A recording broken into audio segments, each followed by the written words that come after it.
날씨가 참 무더운 것 같습니다. 예, 정말 아까 광고할 때도 말씀드렸습니다만 제가 더위를 잘 타서 더 더운 것 같아요. 정말 이 더우면은 오늘도 우리 성도님들은 어쩐지 모르겠지만 저는 벌써부터 덥습니다. 그래서 제가 수요 예배 때나 새벽 기도회 때는 보통 저고리를 벗고 하는데요.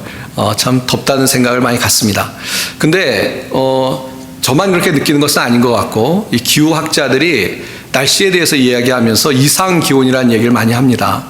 특별히 최근에 유럽 아직도 더운가요? 제가 뉴스를 항상 신청하는 것은 아니라서 모르겠는데 유럽에 어마어마한 무더위가 찾아왔고 유럽은 옛날부터 이렇게 덥지 않았기 때문에 에어컨이 별로 없다고 합니다. 그래서 정말 많은 사람들이 죽고 또 아주 고역이었던 그런 경험을 하고 있다고 합니다. 분명히 이상 기온인 것이죠. 뭐가 잘못된 것 같습니다. 제가 기후학자가 아니라서 잘 모르겠습니다만 뭔가 정상은 분명히 아닌 것 같고요. 이 기온이 변화가 있는 것 같고 날씨가 재앙 수준으로 바뀐 것은 틀림없다는 생각을 갖게 됩니다. 그러면서 이런 기후의 변화가 왜 생겼을까? 물론 전 아까 말씀드린 것처럼 전 전문가가 아닙니다. 그러니까 전문가가 아닙니다만 이 많은 분들이 이야기하는 것이 저희들 때문이라는 것이죠. 저희가 너무 욕심을 내서 이 자연을 파괴했기 때문에 이런 이상 기온이 기후 변화가 생긴 것이다 이야기를 하는데 정말 그 말에 귀를 기울여야 되지 않겠나라는 생각을 갖습니다. 이대로 귀를 기울이지 않다가는 어떻게 앞으로 우리 자녀들 세대에 어떠한 모습으로 살아갈지 생각하기도 끔찍하다라는 생각을 갖습니다. 그런 영화가 있었죠. The Day After Tomorrow라는 영화인데요. 그 기후 변화 때문에 지구의 종말을 다루고 있는 그런 영화였습니다. 근데 그 영화에 보시면 이제 그 이상한 현상들이 나타나죠. 뭐 예를 들어서 아프리카에 갑자기 눈과 같은 빙하 같은 거 생겨서 그걸 조사하러 갔던 사람들까지 큰 낭패를 당하는 뭐 그런 모습이 나타나면서 지구가 실제적으로 이상 기온 때문에 멸망하는 그런 이야기가 나옵니다. 근데 거기서 그 기후학자가 이제 영화이지만 이 학자가 이 정부에 이야기를 하죠. 뭐냐면 이제 곧 이 큰 일이 벌어진다는 이야기를 하는데 그 영화상에서는 제 기억에 미국의 부통령 같은데요. 그 이야기를 듣지 않고 무시합니다. 설마 그런 일은 없을 거다라고 듣지만 무시를 합니다. 그랬더니 그 정말 기후학자가 이야기했던 것처럼 어마어마한 재난이 닥칩니다. 그러고 나서 이 많은 사람들이 죽고 낭패를 보고 난 다음에야 이 부통령이 자기가 잘못한 것을 깨닫게 되는 그 영화에 그런 내용이 있었던 것으로 기억합니다. 좀 들었으면 빨리 그 충고를 들었으면 훨씬 많은 사람들을 살릴 수 있고 빨리 대처를 할 수 있었을 텐데 너무 이 고집을 가지고 자기 생각을 가지고 듣지 않아서 정말 죽지 않아도 될 사람들이 죽고 더 큰 피해를 보았다라는 이야기를 하는 것으로 생각이 들었습니다. 사실 우리가 살아가는 동안에 귀를 기울여야 될 때 이 귀를 기울이지 않아서 이 낭패를 보는 경우가 많이 있습니다. 분명히 우리가 듣고 정말 귀담아 듣고 그 조언이나 충고에 대해서 그대로 어떤 내 모습을 바꾸거나 변화시켜서 했으면 큰 낭패를 보지 않았을 텐데 그냥 나를 사랑하고 나를 위해서 정말 진심을 다해서 얘기해 주신 분의 이야기를 귀담아 듣지 않았을 때 큰 낭패를 보는 경우가 우리의 인생에 허다한 것 같습니다. 우리가 오늘 말씀을 나누는 것은 세상 사람들 이야기를 귀담아 듣자 그런 이야기는 뭐 제가 할 이야기도 아니고 또 성경에서 이야기하는 것도 아닙니다. 물론 성경에 보시면 다른 사람들의 충고를 잘 귀담아 들을 것을 이야기합니다. 그러나 우리는 귀담아 들을 때 그 좋은 사람의 이야기를 들어야죠. 뭐 우리를 사기를 치거나 우리를 해치려고 하는 뭐 사기꾼이나 이단의 음성을 들으면 큰일 나는 것이죠. 그러니까 우리가 다른 사람의 이야기를 들을 때 그 사람이 어떤 사람인가를 잘 분별해서 이야기를 들어야 되고, 또 가장 중요한 것은 무엇이냐면 이 사람보다는 우리가 하나님의 말씀에 우선순위를 두고 귀담아 듣는 것이 중요하다라는 말씀을 오늘 나누려고 합니다. 그래서 오늘 그 설교의 제목을 보시면요, 주의 말씀을 들으십시오라는 것입니다. 이 제목에 오늘 전하고 싶은 이야기를 다 담았다고 생각하는데요. 첫 번째는 뭐냐면 우리가 누구의 이야기를 들을 것이냐에 주의 말씀을 들어야 된다라는 것을 말씀을 나누려고 합니다. 그러니까 이 말씀을 들을 때 조심하셔야 된다는 것이죠. 분별을 잘 하셔야 된다는 것입니다. 잠언 말씀을 좀 살펴보겠는데요. 잠언에 보면 이 책망이나 다른 사람의 충고를 잘 들어야 된다고 얘기합니다. 특별히 오늘은 이 이야기를 듣는 것 중에 하나님 말씀 중에 우리에게 용기를 주는 말씀이 아니라 좀 책망하는 말씀에 대해서 강조를 할 건데요. 우리가 사람들이 우리에게 어떤 좋은 이야기를 할 때 그 이야기가 쓴 이야기일 수 있습니다. 그러나 그것이 우리에게 약이 될 수 있는데요. 근데 다른 사람의 이야기를 잘 듣는 것도 중요한데, 아까도 말씀드렸습니다만 어떤 사람이 나에게 이야기하느냐가 중요합니다. 이 잠언 말씀 보시면요, 잠언 25장 12절에 보시면 슬기로운 자의 책망은 청종하는 귀에 금고리와 정금 장식이니라 라는 구절이 있습니다. 그러니까 책망이, 그 책망을 잘 듣는 사람에게 이 금고리와 정금 장식이라고 하니까 굉장히 유익되다는 것입니다. 그렇죠? 굉장히 유익돼. 근데 그 앞에, 책망이라는 말 앞에 수식하는 단어가 중요해요. 슬기로운 자의 책망입니다. 슬기로운 자의 책망. 어리석은 자의 책망을 들으면 망하는 거예요. 그래서 우리가 사람의 이야기도 골라서 들으셔야 돼요. 교회 오시면 자칫하면 이 순종을 강조하고 그러기 때문에 우리가 이 교회에 오셔서 모든 사람의 이야기를 잘 들어야 된다는 것처럼 오해하실 수 있는데 전 그렇지 않다고 생각합니다. 이 비둘기처럼 순결하시고 뱀처럼 지혜로우셔야 되기 때문에 누가 우리에게 책망을 하거나 비판을 할 때 그 사람이 슬기로운 사람인가 아닌가를 잘 따지셔야 됩니다. 어떤 것은 우리를 해하려고 하는 이야기가 있기 때문에 그렇습니다. 하나 더 보면 전도서 7장 5절에도 보시면요, 지혜로운 사람의 책망을 듣는 것이 우매한 자들의 노래를 듣는 것보다 나으니라 라는 구절이 있습니다. 지혜로운 사람의 책망을 들으라는 것입니다. 어리석은 사람의 책망을 들으시면 안 되고요, 지혜로운 사람의 책망을 들으셔야 됩니다. 여기는 아예 우매한 자의 노래가 나오고 있죠. 그러니까 우매한 자, 어리석은 자의 노래. 왜 노래라고 했을까? 어리석은 자의 이야기 중에 우리가 사람의 이야기에 혹하는 경우는 그 얘기가 달콤해서 그래요. 근데 어리석은 자나 못된 사람은 달콤한 노래로 우리를 유혹합니다. 근데 그 달콤한 노래를 듣는 큰일 나는 것이죠. 그건 어리석은 자의 이야기이기 때문에 그렇습니다.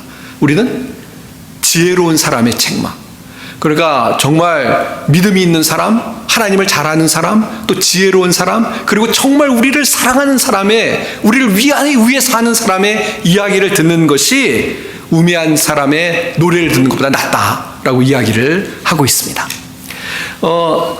약간 좀 오늘 본문하고는 벗어나는 이야기입니다만 욥기를 좀 말씀을 드리고 싶습니다. 이 욥기에 보면 욥이 고난을 받죠. 근데 애매하게 고난을 받습니다. 욥은 당대 의인이라는 그런 칭호를 받는 사람이었는데 정말 재산도 잃죠, 자녀들도 잃죠, 건강도 잃죠. 갈 때까지 가는 그런 고난을 받게 됩니다. 자, 근데 그 고난을 받는다는 소식을 듣고 욥의 친구, 세 친구가 찾아와서 위로하기 위해서 왔습니다. 근데 문제는 뭐였습니까? 세 친구가 위로한답시고 욥에게 이야기하는 것들이 욥에게 위로가 되지 않고 오히려 상처가 되고 오히려 욥에게 어떤 마음에 깊은 낙심을 가져오는 그런 이야기들을 욥의 친구들이 하는 것을 욥기를 통해서 우리가 볼 수가 있습니다. 그러니까 위로가 아닌 것이죠. 왜 그렇습니까? 욥의 친구들이 지혜롭지 못해서 그렇습니다. 욥의 친구들이 어리석어서 그렇습니다. 근데 그 어리석은 것들이 어디서부터 됐냐면요, 물론 그래서 욥이 이 친구들의 이야기를 듣지 않습니다. 그러니까 욥이 지혜로운 것이죠. 친구들의 이야기를 듣지 않고, 친구들의 이야기는 뭐냐면 네가 잘못해서 그런 것이니까 네가 회개해야 되라는 이야기를 하는데 이게 맞지가 않아요. 그래서 욥이 당연히 이 친구들의 이야기를 듣지 않습니다. 자, 근데 이 욥의 친구들은 그럼 왜 욥에게 와서 말도 안 되는 위로보다는 정죄를 했을까요? 욥기에 보시면 그 이유가 나오는데요. 그 이유가 뭐냐면 욥기 4장에 보시면 이 욥의 친구들이 한밤중에 환상을 보았다는 이야기가 나옵니다. 그래서 환상을 보고 이 생각이 번거로웠다는 건 이 생각이 막 혼동스럽고 어지러웠다는 것입니다. 그리고 두려움과 떨리는, 그래서 모든 뼈마디가 흔들리는 그런 일이 있었다라는 것을 이야기하고 있습니다. 그래서 내 몸에 털이 쭈뼛거렸다라는 이야기를 하면서 그 환상 이야기를 하고 있습니다. 근데 그 환상이 뭐냐면, 그 환상으로 들었던 음성이 뭐냐면, 한마디로 이야기해서 제 말로 표현하자면 가서 욥을 정죄하라는 것입니다. 가서 욥에게 네가 잘못해서 그런 거라고 정죄하라는 그런 음성을 듣게 되는 욥의 친구들의 이야기가 욥기 4장에 나오고 있습니다. 그래가지고 근데 이게 좋은 이야기였으면, 하나님이 주신 이야기였으면 아예 뼈마디가 막 흔들리고 떨렸겠습니까? 하나님의 말씀이면 그렇지 않았을 거예요. 물론 하나님을 경외하는 마음 때문에 겸손해지고, 또 하나님을 경외하는 마음 때문에 막 이렇게 하나님 앞에 엎드리는 그런 마음가짐으로 하나님의 말씀을 들었겠지만, 성경의 말씀, 하나님의 말씀을 들을 때 그게 진짜 하나님의 말씀이면 당연히 우리에게 책망보다는 위로를 주고, 또 하나님의 말씀을 듣고 우리가 확신을 갖게 되고 하나님의 말씀을 듣고 평안을 갖게 되는 거 아니겠습니까? 이게 뭐가 잘못된 말씀이니까 막 번민하게 되고 고민하게 되는 것이죠. 그러니까 결론부터 말씀드리면, 오늘 뭐 욕기를 하는 것이 아니니까요, 욥의 친구들이 잘못된 이야기를 들은 거예요. 그 욥에게 가서 잘못된 이야기를 전하는 그런 잘못을 행하게 되었다는 것입니다. 그러니까 지금 강조하는 것이 뭔지 아실 겁니다. 우리가 이 이야기를 들을 때요, 지혜롭게 분별하셔야 됩니다. 사람의 이야기는 더더욱 그렇습니다. 저는 개인적으로 비판하지 말라는 예수님의 말씀을 진짜로 믿고 그것이 저의 삶의 중요한 부분이 되어야 된다고 생각합니다. 너희가 비판받지 말고는 비판하지 말라. 가만히 왜 그런가 생각해 보면 비판은 별로 유익을 안 줘요. 제가 보니까. 그래서 저는 저희 집사람에게 제 설교에 대해서 이야기하지 말라고 얘기합니다. 뭐 집사람이 저를 사랑하니까 정말 사랑하기 때문에 이야기를 하겠지만, 듣는 저는 별로 도움이 안 되는 것 같아요. 그래서 뭐 그러시니까 우리 목사님 되게 잘못됐어요라고 말하고 싶으시죠? 근데 별로 도움이 안 되더라고요. 저는. 예. 오히려 칭찬해주면 힘이 납니다. 왜 그런지 모르겠어요. 왜 그런지. 제가 못돼서 그런 것 같아요. 제가 아직 부족해서 그런 것 같은데, 그런데 살다 보니까 칭찬은 정말 고래를 춤추게 해도 비판은 별로 그렇게 큰 힘을 못 얻더라고요. 물론 이렇게 말씀드리면 오해하실까봐 저도 제가 피해갈 구멍을 만들어야 되니까 비판하실 때는 비판해야죠. 그 사람이 죄를 짓고 정말 잘못하면 그거에 대해서 이야기해야 됩니다. 저도 말씀드린 것처럼 교회 분들 중에 이단에 빠진 분들이 있었어요. 가서 당연히 그것이 이단이고 잘못 가시는 거라고 이야기를 했고 이야기를 해야 된다고 생각합니다. 그러나 그것은 비판이라기보다는 정말 사랑의 마음으로 가서 권면을 하는 것이죠. 그리고 물에 빠진 사람 구하는 심정으로 하는 것이지, 내가 뭔가 그 사람보다 잘났다고 생각하고 그런 마음으로 하는 거 절대 아니라고 생각합니다. 어쨌건 옆으로 약간 갔는데요, 우리가 그래서 정리를 해야 되겠습니다. 이 사람의 이야기를 들을 때 잘 분별해야 된다는 말씀을 드렸는데, 그런데 그렇기 때문에 우리가 사람의 이야기는 한계가 있어요. 뭐가 중요하냐면 하나님의 말씀에 귀를 기울이고 하나님의 말씀을 우선순위로 하는 것이 그래서 더 중요하다는 것입니다. 더 중요하다는 것입니다. 인생을 살아가면서 어떤 선택을 하고 판단을 내리고 또 어떻게 살아야 될지 앞길에 대해서 기도하면서 나아갈 때 우리가 누구에게 먼저 귀를 기울여야 되냐? 하나님 앞에 귀를 기울이고 하나님이 뭐라고 말씀하시는지 하나님께 초점을 맞추고 나가는 것이 우리 그리스도인에게 가장 중요하다는 것을 분명히 기억할 수 있는 우리 성도님들이 다 되시길 바랍니다. 예. 하나님의 말씀을 들어야 됩니다. 근데 오늘 제가 아까 말씀드렸죠. 하나님의 말씀 중에는 우리를 너무 기분 좋게 하는 말씀들이 있습니다. 내가 너를 눈동자같이 지켜주고 내가 너를 사랑한다. 그리고 하나님께서 정말 우리를 얼마나 사랑하시는지 우리에게 용기를 주는 말씀들이 있습니다. 근데 그런 말씀들은 듣지 말래도 잘 듣지 않습니까? 너무 달콤하지. 예, 너무 달콤하지. 근데 어떤 경우에는 하나님께서 우리의 부족한 부분들을 말씀하실 때가 있습니다. 근데 하나님의 말씀을 들어야 된다는 것은 우리에게 주시는 용기와 또 평안을 주시는 말씀뿐만 아니라 우리를 돌아보고 또 하나님 앞에 결단을 내리는 말씀까지도 잘 들어야 된다라는 것을 기억하시길 바랍니다. 몇 가지 예를 좀 들어보면 좋겠는데요. 성경에 보시면 하나님의 말씀을, 그런 어떤 책망하는 말씀을 잘 듣지 않은 사람들이 소개가 됩니다. 특별히 우리가 지금 열왕기상, 열왕기하 말씀을 보고 있는데요. 이 왕들 중에 보면 하나님의 말씀을 잘 듣지 않고 기회를 놓치던 사람들이 있습니다. 특별히 우리가 이 아합 왕과 이세벨을 기억합니다. 이 엘리야와 엘리사 이야기를 좀 하려고 하는데, 이 아합 왕과 이세벨은요, 하나님의 말씀을 듣지 않고 자기 멋대로 우상을 섬기고 죄를 짓던 아주 극악무도했던 왕과 왕비였습니다. 우리가 잘 아는 것처럼 엘리야가 바알 선지자들과 갈멜산에서 영적인 대결을 벌여서 큰 승리를 얻습니다. 그야말로 하나님이 살아계시다는 것을 보여줍니다. 하늘에서 불이 내려서 제단을 살르는 역사를 행했지 않습니까? 그런데도 그걸 보고, 그것이 어떻게 보면 하나님이 보여주시는 이스라엘 백성을 향한 시청각 교육이었잖아요. 봐라! 누가 진짜 하나님인지. 근데요, 아합 왕과 이세벨이 그걸 보고 마음이 돌았었습니까? 아니에요. 어떻게 보면 가장 강력한 메시지죠. 하나님이 불을 내려서 하나님이 살아계심을 보여줬으니까 정신을 차려야 되는데 그렇지 않습니다.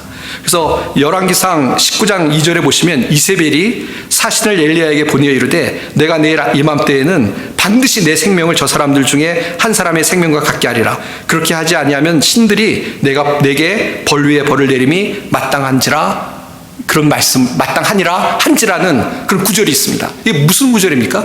이세벨이요, 엘리야의 하나님의 역사를 보고도 마음이 강팍해서 회개는커녕 오히려 엘리야를 죽이겠다라고 결심하고 있는 그런 내용의 구절입니다.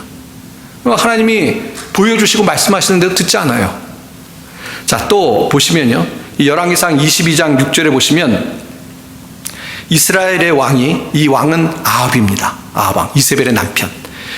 이에 선지자 400명쯤 모으고 그들에게 이르되 내가 길르앗 라못에 가서 싸우랴 말랴. 그들이 이르되 올라가소서, 주께서 그 성읍을 왕의 손에 넘기시리라 라는 구절이 있습니다. 이 아합이요, 이제 적이 쳐들어와서 싸우러 나가는데 선지자 400명을 불렀습니다. 그래서 이제 나가도 되겠나? 라고 묻습니다. 그러니까 이 400명들이 뭐라고 얘기하냐면 아까 읽은 것처럼 올라가십시오. 가면 그 성읍을 취할 수 있습니다. 라고 이야기를 하고 있습니다. 근데 이제 이 아합 왕이, 이스라엘 왕이 뭔가 지금 잘못된 음성에 이제 귀를 기울이기 시작하는 것을 보여주는 구절입니다. 왜냐하면 그 이후에 이제 열왕기상 22장 뒤에 보면 미가야라는 선지자가 나오는데요. 이 미가야라는 선지자는 뭐라고 말하냐면 당신은 가면 진다고 얘기합니다. 진다고. 400명 선지자들은 다 이긴다고 얘기하는데 이 미가야 선지자는 당신 가면 질 거라고 얘기합니다. 그랬더니 어떻게 하냐면 옥에 가두고 평안이 돌아올 때까지 고생의 떡과 고생의 물을 먹이라고 신하들에게 분부를 합니다. 무슨 얘기냐면 400명 선지자들은 이길 거라고 좋은 얘기를 했어요. 근데 하나님의 선지자, 그러니까 하나님의 말씀이죠. 이 미가야 선지자는 가면 질 거라고 얘기했어요. 그런데 그럼 누구 이야기를 들어야 되죠? 하나님의 말씀을 들어야 되는데 하나님의 말씀을 듣지 않고 오히려 하나님의 말씀을 전한 선지자를 옥에 가두라고 이야기합니다. 고통스럽게 옥에 가두라고 이야기를 하고 있는 이스라엘 왕 아합의 모습을 성경은 소개하고 있습니다. 무슨 이야기를 우리에게 해주는 겁니까? 아합 왕이요, 정신을 못 차리는 거예요. 하나님의 음성에 귀를 기울여야 되는데 하나님의 음성에 귀를 기울이지 않습니다. 이 질 거라는 말씀은 뭐냐면 하나님의 심판을 얘기하시는 거예요. 그럼 정신을 번쩍 차리고 하나님의 심판에 대해서 경계하고 또 하나님의 심판에 대해서 회개하고 그렇게 해야 되는데 그렇지 않고 오히려 하나님의 말씀을 전한 선지자를 가두고 오히려 이길 거라는 가짜 음성에 귀를 기울이고 그 선지자들의 말처럼 행동하고 있는 그런 이스라엘의 왕 아합에 대해서 성경에서 이야기하고 있습니다. 그러니까 우리가 살아가는 동안 이 귀를 기울이는 게 중요한데 하나님의 말씀이 아닌 이 잘못된 그러나 달콤한 그런 말씀에 귀를 기울였다가 낭패를 본다는 것을 성경이 이야기하고 있습니다. 이런 얘기가 너무 많이 나옵니다. 예레미야 37장에 보시면요. 그 당시 왕이 시드기야 왕이었는데 이때 이 시드기야 왕 때 이 바벨론이 쳐들어오는데 이 바벨론이 쳐들어올 때 선지자들 중에 많은 선지자들은 평안하다, 평안하다, 평안하다 이렇게 이야기를 합니다.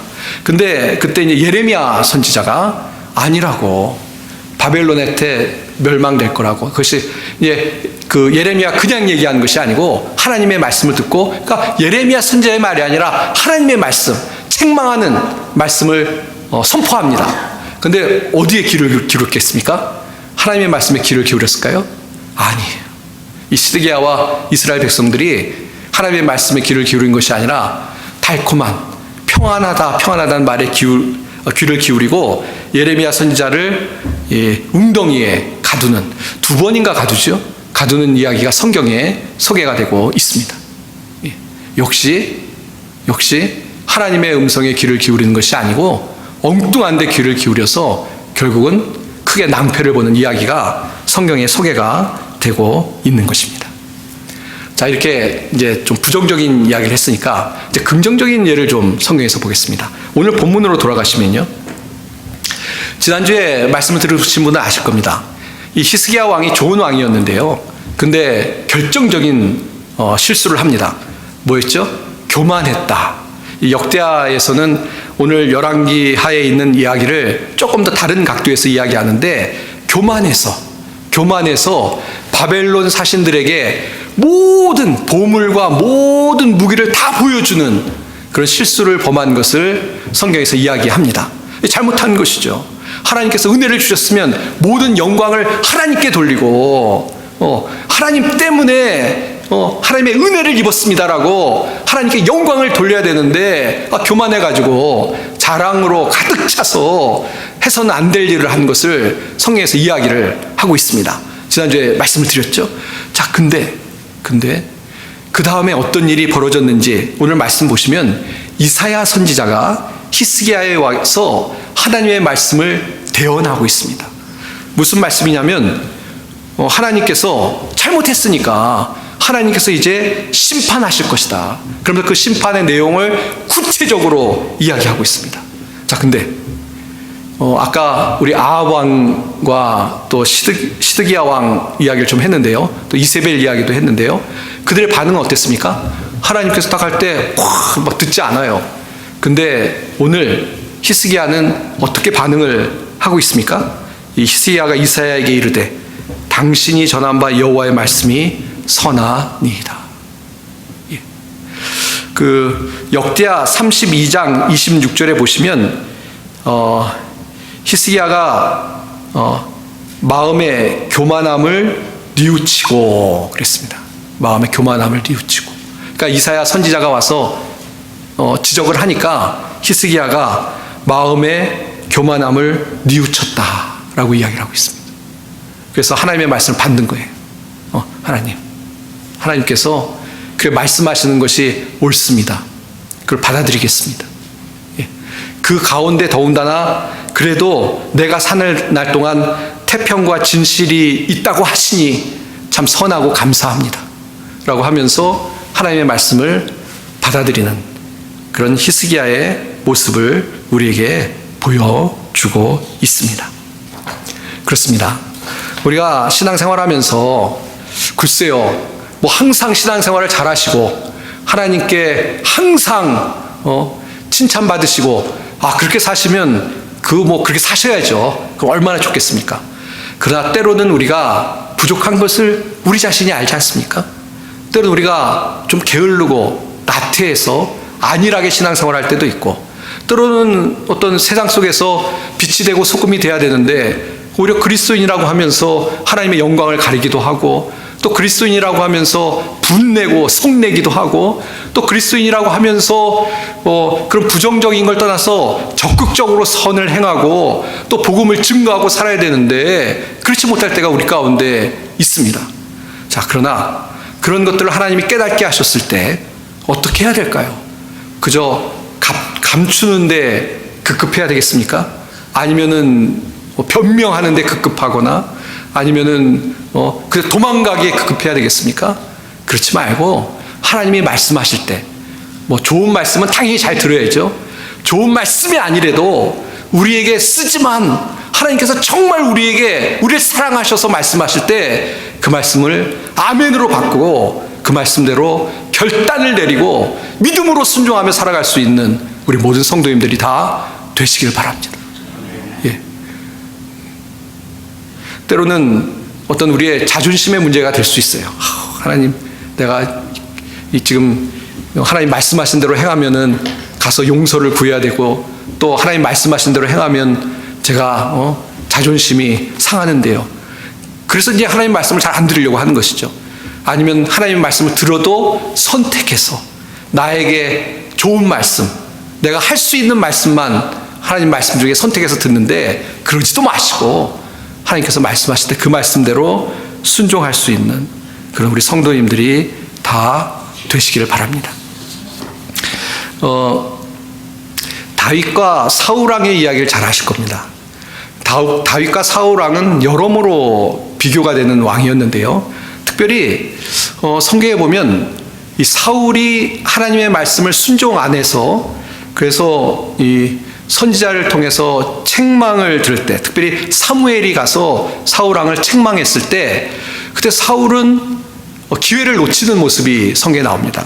이 순종이 제사보다 낫다고 하면서 이 사울왕을 사무엘이 책망을 하죠. 특별히 하나님이 다 멸하라고 하셨는데 숨겨뒀어요. 그러면서 뭐라고 하냐면 하나님께 제사를 드리려고 했다고. 그러니까 제사도 좋지만 하나님이 말씀하신 순종해야 되는데 왜 순종하지 않았냐고 사무엘이 이야기합니다. 자, 근데 사울왕이 뭔가 잘못했다고 이야기는 해요. 근데 그 이야기가 진실인지 아닌지 좀 묘합니다. 이 성경에 보시면 이 사무엘상 15장 30절에 보시면 사울이 이르되 내가 범죄하였을지라도 이제 청하옵나니 내 백성의 장로들 앞과 이스라엘 앞에서 나를 높이사 나와 함께 돌아가서 내가 당신의 하나님 여호와께 경배하게 하소서 하더라. 무슨 이야기냐면요, 사울왕이 잘못했다고 해요. 근데 그 진실성이 의심스러운 게 뭐냐면 지금 읽은 구절처럼 사무엘에게 부탁을 하는데 뭐라고 부탁하냐면 제발 백성의 장로들이나 백성들 앞에서는 나를 높여주세요. 내가 내 자존심을 세워주세요. 나를 창피한 당하게 해주십시오 라고 이야기를 하고 있다는 것입니다. 이게 뭐를 의미할까요? 저는 그렇게 생각합니다. 사울이 정신을 안 차린 거예요. 진짜 회개하고 진짜 잘못했다고 생각하고 그러면 납작 하나님 앞에 엎드리고 백성 앞에서도 자기의 잘못을 인정하고 백성 앞에서도 회개하고 돌이키는 모습이 있어야 되는데 이 완전히 마음으로 한 것이 아니라 그냥 입술로만 했기 때문에 내 얼굴을 세워주세요 라고 이야기하고 있다고 생각합니다. 이게 진심이 아니었던 것이죠. 하나님이 이렇게 책망하셨을 때 듣고 진심으로 그것에 회개하고 반응하고 결단하고 해야 되는데 진심이 없었다고 생각합니다. 근데 반면에 다윗은 어떻죠? 다윗은 여러 가지 예가 있습니다만 가장 우리가 잘 아는 밧세바 예를 들면 하나님이 역시 나단 선지자를 통해서 말씀하십니다. 네가 잘못했어. 네가 죄인이야. 네가 죽을 죄인이야 라고 말씀하시죠. 그 예를 들어서 이제 말씀하시는데 그때 다윗의 반응은 뭐였습니까? 회개하는 거예요. 회개. 제가 죄인입니다. 그리고 그 밧세바와 난 사이에 난 아이가 아픕니다. 그때 이제 하나님께 살려달라고 기도하다가 아이를 하나님이 결국 데려가세요. 그러니까 다윗이 불평합니까? 원망합니까? 하나님, 제가 죄를 졌어도 그래도 애는 살려주셔야지. 그렇게 하지 않습니다. 하나님이 불러가시는 것에 대해서 받아들이고, 그래서 백성들은 아이가 죽고 나니까 얘기를 못해요. 다윗이 너무 실망할까 봐. 그러나 다윗이 그 이야기를 듣고 쿨하게 기도를 다 끝내고 정상으로 돌아갑니다. 이유가 뭡니까? 제가 보기에는 다윗은 이미 하나님께 진짜 회개한 거예요. 하나님 하신 말씀에 대해서 진짜 받아들이고 자기 잘못을 인정하고, 어떻게 하나님이 심판하셔도 자기 잘못했으니까 하나님 앞에 납작 엎드리고 있는, 또 하나님의 말씀에 순종하기로 결심하고 나아가는 그런 다윗의 모습을 보여주는 장면이라고 생각합니다. 자, 이제 말씀을 좀 정리하도록 하겠습니다. 우리가 살아가는 동안 수 없는 이야기를 듣죠. 근데 이야기를 잘 들으셔야 됩니다. 이야기를 너무 안 들으셔도 안 돼요. 이 독불장군처럼 나는 내 생각대로 살래. 그것처럼 어리석은 게 어디 있어요. 들어야죠. 남편분들은 아내의 말 잘 들어야 되고, 아내분들은 남편 말 잘 듣고, 좋은 사람, 훌륭한 사람, 지혜로운 사람, 믿음의 사람의 이야기를 잘 들으셔야 됩니다. 분별하고 들으셔야 되죠. 그러나 그런 사람과의 관계 속의 이야기를 듣는 것은 내려놓고, 우리가 오늘 생각할 것은 하나님의 음성을 얼마나 우리가 듣고 있는가, 정말 잘 듣고 있는가, 내가 좋아하는 말씀만 듣고 있는 것은 아닌가, 나에게 어떤 위험한 것에 대해서 경계하도록, 또 나의 잘못에 대해서 돌이키도록 말씀하실 때 내가 정말 잘 듣고 있는가, 우리가 우리 자신을 돌아볼 필요가 분명히 있는 줄 압니다. 이 여름이 되면 한국에 있을 때 수련회 생각들이 많이 납니다. 새벽기도 오신 분들 아시겠습니다. 제가 수련회 옛날에 있었던 이야기들을 좀 하는데요. 그 중에 학생들을 데리고 수련회를 가면, 요즘은 그런 일이 있을지 모르겠습니다. 옛날에는 모든 것들이 허술해가지고요. 이 학생들 데리고 갔을 때는 안전이 굉장히 중요했습니다. 정말 안전이 중요했어요. 그 한탄강이라는 강에 빠져 죽는 사람도 진짜 있었고요. 또 그래가지고 교회가 수련회 갔다 뒤집어지기도 하고요. 어려움이 많이 있었습니다. 그래서 저도 학생들 데리고 이제 수련회를 가면 안전에 대해 굉장히 민감할 수밖에 없습니다. 그래서 어떤 데 가면 옛날엔 다 부실했으니까 그런데도 거의 편말이 붙어 있어요. 뭐라고 돼 있습니까? 수영 금지. 근데 꼭 수영하는 인간들이 있어요. 꼭 수영하는 인간들. 정말 꼭 있어요. 그리고 잡혀요. 그래가지고 야 일로 와봐. 그래가지고 너희들 이거 안 보여. 그리고 막 야단쳐요. 그런데도 또 하는 애들이 있어요. 말 안 듣고. 그러다 정말 이제 사고가 나는 거죠. 우리가 신앙생활하면서 하나님의 위로를 받고 힘을 내고 신앙생활하는 것도 중요하지만, 우리가 하나님께서 나에게 말씀하실 때, 특별히 나의 부족한 부분에 말씀하실 때 귀담아 잘 들을 수 있는 우리가 되어야 될 줄 믿습니다. 어떤 분들은 그러실지 몰라요. 하나님이 이제 좀 더 열심을 내야 되지 않겠냐, 조금. 또 어떤 분들은 잘못된 습관이나 버릇이나 그런 것들에 대해서 말씀하시면서 그런 것들은 좀 이제 내려놔야 되지 않겠냐, 더 예수님 닮아야 되지 않겠냐, 그런 말씀을 하시는 분도 있을지 모릅니다. 저도 수시로 듣습니다. 워낙 부족해가지고 하나님께서 수시로 그만 좀 해라 이렇게 말씀하실 때가 있습니다.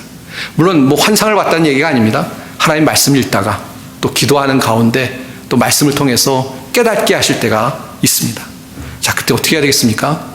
한 귀로 듣기로 한 귀로 흘러버리는 것, 경계해야죠. 또 하나님 맞습니다. 그런데 그런데 어떻게 하라는 겁니까? 앞으로 그러시면 안 되겠죠.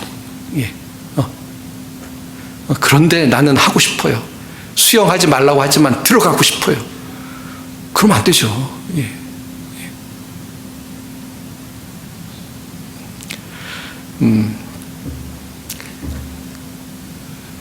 제가 아이들한테 이 잔소리를 안 하기로 결심을 했습니다. 그러니까 아이들하고 통화할 때 훨씬 좋더라고요. 아이들이 부담을 안 갖더라고요. 근데 가끔 잔소리를 할 때가 있어요. 그리고 옛날에 잔소리를 할 때 그러면 왜 잔소리를 했을까? 이런 생각을 해봅니다. 그러면은 부모로서 잔소리를 해야만 되는 상황이 있었어요. 잔소리를 해야 되는 상황이 있었어요. 근데 지금 돌이켜보면은 저는 하나님이 아니기 때문에 제 생각 가지고 괜히 말도 안 되는 얘기를 할 때 했었다라는 후회가 될 때가 있어요. 자, 그러나 저와 하나님은 비교가 되지 않습니다. 하나님이 말씀하시는 것은 다 옳은 줄 믿습니다. 그게 다른 거죠. 사람의 이야기는 좀 안 들으셔도 돼요. 잔소리 좀 안 하셔도 돼요. 그러나 하나님께서 말씀하실 때는 잔소리가 아니라 우리를 살리는, 때로는 쓰지만 우리를 살리는 정말 하나님께서 주시는 귀한 보배와 같은 말씀인 줄 믿습니다. 그런 하나님의 말씀에 늘 아멘으로 받으시고 그 말씀대로 삶을 변화시키고 그 말씀대로 살아갈 수 있는 우리 성도님들이 다 되시길 바랍니다. 또 그래서 하나님이 주시는 더 놀라운 은혜를 누리며 살아갈 수 있는 우리 모든 성도님들이 다 되시기를 주님의 이름으로 축원드립니다. 기도하겠습니다. 하나님 아버지, 감사합니다. 때로는 우리의 간사한 심령이 하나님께서 우리에게 말씀하실 때 듣지 않고 귀를 막고, 또 하나님께서 말씀하셨더라도 내가 하고 싶은 대로 내 욕망대로 살아갈 때가 있음을 고백합니다. 하나님, 주께서 말씀하실 때 귀를 기울일 수 있게 하시고, 또 그 말씀을 하나님의 말씀으로 받고 그 말씀에 순종하며 살아갈 수 있는 저희가 되게 도와주시옵소서. 때로는 우리의 잘못을 드러내시고, 때로는 우리의 나약함을 드러내시고, 때로는 우리의 게으름을 드러내실 때 우리가 하나님 앞에 회개하게 하시고, 또 하나님의 말씀에 새롭게 결단하며 살아갈 수 있는 저희들이 될 수 있도록 힘을 주시고 은혜를 더하여 주시옵소서. 이번 한 주간도 하나님의 음성을 듣는 우리 성도들이 되게 하시고, 또 그 음성을 따라 살아갈 수 있는 모든 성도들이 될 수 있도록 주님 축복하여 주시옵소서. 감사드리며 예수님의 이름 받들어 간절히 기도하옵나이다. 아멘.